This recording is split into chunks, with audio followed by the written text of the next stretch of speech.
মন খারাপ। মন খারাপ এমন একটা অনুভূতি যা মানুষের জীবনকে ভীষণভাবে প্রভাবিত করে। যে কোনো কারণেই মন খারাপ হতে পারে, আবার কখনো কখনো কোনো কারণ ছাড়াই মন খারাপ হতে পারে। মন খারাপ হলে কেন মন খারাপ হচ্ছে সেই জায়গাটাকে খুঁজে বার করুন,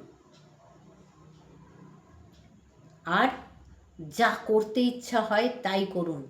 মনটাকে ভালো রাখুন, গান শুনুন, বই পড়ুন, আয়নার সামনে দাঁড়িয়ে সাজুন, কাঁদতে ইচ্ছা করলে কাঁদুন, বন্ধুদের সাথে আড্ডা মারতে ইচ্ছা হলে আড্ডা মারুন। কিন্তু মনের মধ্যে কোনো কথা চেপে রেখে ভেতরে ভেতরে যন্ত্রণা ভোগ করে মন খারাপ করে বসে থাকবেন না।